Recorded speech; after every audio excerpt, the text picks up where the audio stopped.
మొయినాబాద్ దగ్గర ఉన్న ట్రాన్స్ గ్రీన్‌ఫీల్డ్ రిసార్ట్‌కి అయితే వెళ్తున్నాము. ఎందుకంటే మా ఆడపడుచు పెళ్లి ఉందని చెప్పాను కదా! తన పెళ్లి కోసమని మేము ఫంక్షన్ హాల్స్, రిసార్ట్స్ అన్నీ తిరుగుతున్నాము. తనకేంటంటే ఎక్కువ చెట్లు బ్యాక్‌గ్రౌండ్‌లో ఇట్లా కొంచెం విలేజ్ లాగా అనిపించాలి. ఫోటో షూట్స్ కానీ అవన్నిటికి బావుంటుంది అని చెప్పింది. సో, ఇంకా అవన్నీ అంటే ఫంక్షన్ హాల్‌లో చేసుకుంటే అయితే తనకి సెట్ అవ్వదు. ఏదైనా రిసార్ట్‌కి వెళ్తేనే బావుంటదని చూసాము. అంటే మేము 20 డేస్ నుంచి చూస్తున్నాము. కొన్ని రిసార్ట్స్ అయితే నచ్చాయి. నచ్చిన వాటిలలో బడ్జెట్ ఎక్కువైపోయింది. బడ్జెట్ సెట్ అయిన వాటిలలోనేమో వెడ్డింగ్ అదే రోజు అవైలబుల్గా లేదు, వేరే చాలా పెళ్ళిళ్ళు ఉండేసరికి. సో మేమైతే పరిగి వెళ్ళిన ప్రతిసారి ఈ రిసార్ట్కి సంబంధించి ఒక రెస్టారెంట్ ఉంటుంది దీనికి ముందు. ఆ రెస్టారెంట్లో మేము ఫుడ్ తినేవాళ్ళం, చాలా బాగుంటుంది. మేము ఎప్పుడు అనుకునే వాళ్ళం ఒక్కసారి లోపలికి వెళ్ళి చూద్దాము, ఇది పెద్దగా ఉంది కదా అని. కానీ ఎప్పుడు మాకు వీలు కాలేదు. సో ఈసారి ఈమె పెళ్ళి కోసం అయితే తిరుగుతున్నాం కదా, సో వెళ్దాము, ఒకవేళ బాగుంటే ఇంకా అందులోనే వెన్యూ ఫిక్స్ చేసుకోవచ్చు కదా అని అయితే వచ్చేసాము. వచ్చి చూస్తే మాకైతే మంచిగా అనిపించింది. అండ్ తను చెప్పినట్టుగానే ఉంది, లోపల పెద్ద పెద్ద చెట్లు, చాలా గ్రీనరీ ఉంది. అంత సమ్మర్లో పెళ్లి చేసినా కానీ మాకైతే కాస్త కూడా వేడిగా అనిపించలేదు. ఈ చెట్లు ఉండడం వల్ల చాలా చల్లగా ఉండే. ఇంకా మా ఇంట్లో వాళ్ళకి కూడా వీడియో కాల్ చేసి చూపించాము, వాళ్ళందరికీ కూడా నచ్చింది. అండ్ తనకి కూడా చాలా నచ్చింది. అండ్ నేను అనుకున్నట్టుగానే ఉంది, ఇదే తీసేసుకోండి అని చెప్పేసి అనింది. ఇప్పుడు మనమైతే ఇక్కడ రూమ్స్ దగ్గరికి వెళ్తున్నాము. రైట్ అండ్ లెఫ్ట్ సైడ్లో అన్ని రూమ్సే ఉంటాయి. ఇంకా లెఫ్ట్ సైడ్ అబ్బాయి వాళ్ళకి తీసుకున్నాము అండ్ రైట్ సైడ్ మేము ఉండడానికి అయితే తీసుకున్నాము. అండ్ ఈ రూమ్స్ పక్కనే 2 చిన్న చిన్న గార్డెన్స్ అయితే ఉంటాయి. అండ్ ఆ గార్డెన్స్లోనే మేము హల్దీ అండ్ పెళ్లి కూతురు ఈవెంట్ చేద్దామని అనుకున్నాము. ఎందుకంటే అక్కడ స్పా ఉంది, ఆ స్పా దగ్గర నుంచి మనం వేడి వాటర్ తీసుకోవచ్చు. అండ్ హల్దీ రోజు ఇంకా చల్లటి నీళ్ళు ఎందుకు, ఇంకా వేడి నీళ్ళే వస్తాయి కదా, అండ్ ఇంకా రెడీ అవ్వడానికి కూడా పక్కకే ఉంటుంది కదా అని అయితే మేము ఇక్కడ తీసుకున్నాము.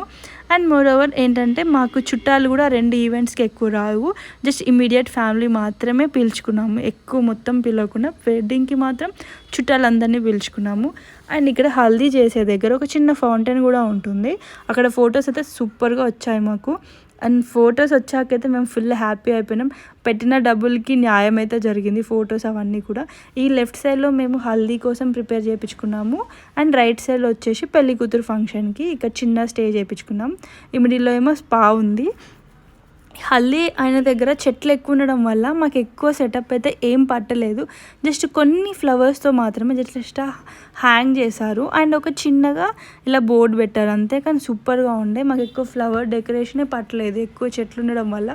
అండ్ ఇంకా ఎక్కువగా ఫ్లవర్స్తో డెకరేషన్ చేయించుకుంటే మనం ఇంత కష్టపడి ఇంత దూరం వచ్చి ఈ చెట్ల మధ్యలో పెళ్లి చేసుకుంటే ఆ ఫ్లవర్ డెకరేషన్ తోటి మొత్తం వ్యూ అంతా పాడైపోతుంది.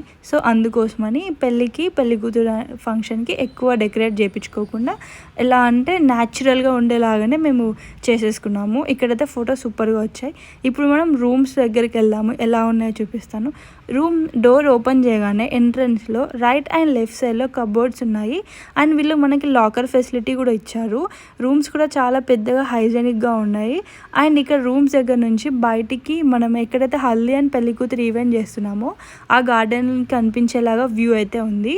అండ్ వాష్రూమ్స్ కూడా చూడండి ఎంత బాగున్నాయో, చాలా హైజెనిక్గా మెయింటైన్ చేశారు.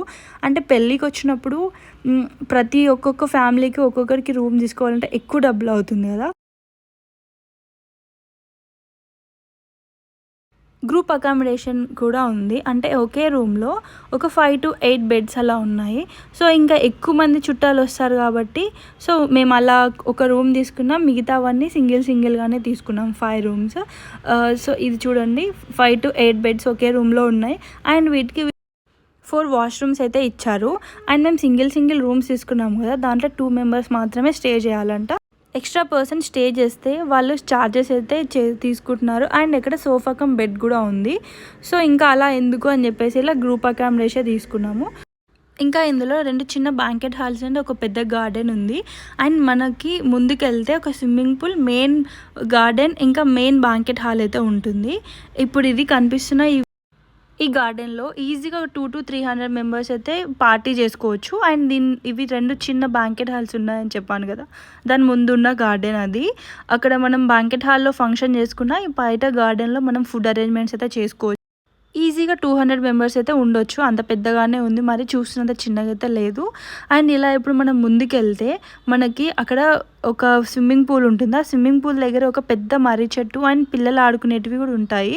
ఆ మర్రి చెట్టు దగ్గర ఎక్కువ మంది హల్దీ ఈవెంట్స్ అయితే చేసుకుంటారంట. మేము ఫొటోస్ కూడా చూసాం ఇన్‌స్టాగ్రామ్‌లో, చాలా బాగుండే.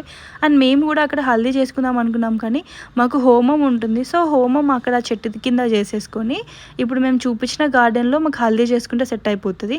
ఎందుకంటే ఎక్కువ చెట్లు ఉన్నాయి కదా, మేము అనుకున్న సెటప్కి ఆ ప్లేస్ అయితే బాగుంటుందని మేము అక్కడే హల్దీ పెట్టేసుకున్నాము. ఇక్కడ ఈ మర్రి చెట్టు దగ్గరేమో హోమం చేసేసుకుందాం. ఇక్కడ చూడండి, ఇక్కడ 2 స్విమ్మింగ్ పూల్స్ ఉన్నాయి, చిన్నపిల్లలకి అండ్ పెద్దవాళ్ళకి. అండ్ రెయిన్ డ్యాన్స్ కూడా ఉంది. ఇక్కడ మనం స్విమ్మింగ్ పూల్ దగ్గర హల్దీ చేసుకోవడానికి అయితే ఉండదు, ఎందుకంటే ఆ స్విమ్మింగ్ పూల్ పాడైపోతుందని అసలు దగ్గర కూడా రానివ్వరు వాళ్ళు. అండ్ ఇక్కడ చిన్నపిల్లలు ఆడుకోవడానికి చాలా ఉన్నాయి చూడండి, ఉయ్యాలు అవన్నీ. ఇప్పుడు మనం main garden and main banquet హాల్కి అయితే వెళ్దాము. అవుట్డోర్ వెడ్డింగ్ చేసుకునే వాళ్ళకైతే ఈ గార్డెన్ సూపర్గా సెట్ అవుతుంది. Garden and banquet hall 2000 capacity అంట.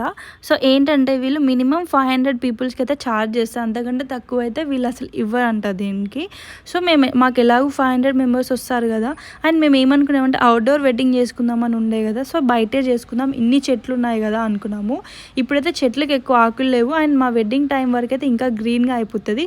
కాకపోతే ఏంటంటే March 3rd అంటే ఎండలు అప్పుడే స్టార్ట్ అవుతాయి కదా, సో ఆ టైంలో ఇంకా ఈ బయట చేసుకుంటే బాగోదు, ఫుల్ చెమటలు వస్తాయి అనేసరికి అందరు అలానే అని ఒప్పుకోలేదు. సో ఇంకా కాస్త డిసప్పాయింట్మెంట్ వచ్చినా ఇంకా లోపలే పెళ్లి చేసుకుందాం అయితే ఫిక్స్ అయిపోయాం. బయట ఫుడ్ కోసం అనుకున్నాము. ఇది మెయిన్గా ఇది బ్యాంకెట్ హాల్. ఈ బ్యాంకెట్ హాల్లో ఇలాంటి పార్టీషన్స్ ఉంటాయన్నమాట. మనం 500 మెంబర్స్ అంటే వీళ్ళట పార్టీషన్ చేసేసి మనకి ఇచ్చేస్తారు. ఇక్కడ ఏంటంటే స్టేజ్ ఉండదు, మనమే స్టేజ్ వేయించుకోవాలి. డెకరేషన్, స్టేజ్ ఇవన్నీ కూడా ఈ హోటల్కి సంబంధించిన వాళ్ళే ఉంటారు. సో వాళ్ళే మనకి కాంటాక్ట్ అవుతారు. వాళ్ళ ద్వారా మనకు నచ్చిన థీమ్లో అయితే మనం వేయించుకోవచ్చు. అండ్ ఇంకా నేను ఫస్ట్ చెప్పాను కదా 2 చిన్న చిన్న బ్యాంకెట్ హాల్స్ ఉంటాయని, దాంట్లో ఎక్కువ కార్పొరేట్ పార్టీస్ అవుతాయి. ఫ్రైడే అండ్ సాటర్డే వచ్చిందా అంటే నేను అవి కూడా మీకు చూపిస్తాను. నేనైతే వీడియో తీసిన రోజు అక్కడైతే కార్పొరేట్ పార్టీ అవుతుంది, సో ఎక్కువగా తీయలేదు, అదే ఇది. సో బయట నుంచి కొంచెం తీసేసాను. ఇప్పుడు మనమైతే రెస్టారెంట్ దగ్గరికి అయితే వెళ్ళిపోదాము. రెస్టారెంట్ రోడ్కి పక్కనే ఉంటుంది అండ్ ఫ్రంట్లో రెస్టారెంట్ ఉంటుంది, బ్యాక్లో వచ్చేసి రిసార్ట్ ఉంటుంది అనమాట. ఇక్కడ ఎవ్రీడే మ్యాజిక్ షో అయితే అవుతుంది.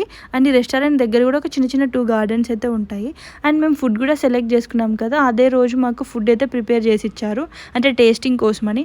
అలా కొంచెం కొంచెం ఫుడ్ అయితే టేస్ట్ చేసాం, అన్ని టేస్ట్ అయితే నచ్చింది. సో ఇంకా ఎక్కువ తక్కువ ఏదైనా ఉన్నా వాళ్ళకి చెప్పేసాము, వాళ్ళు ఆ రోజు అలానే ప్రిపేర్ చేస్తారు. ఇప్పుడైతే మనం పార్కింగ్ దగ్గరకు వచ్చాము. పార్కింగ్ దగ్గర నుంచి ముందుకెళ్తే ఈ రిసార్ట్కి సంబంధించిన గేమ్స్ అయితే ఉంటాయి. ఇంకా ఇంట్రెస్ట్ ఉన్న వాళ్ళు గేమ్స్ ఆడుకోవచ్చు. అలా ఈ రోజైతే గడిచిపోయింది. ఈ వీడియో నచ్చినట్లయితే లైక్, షేర్, సబ్స్క్రైబ్.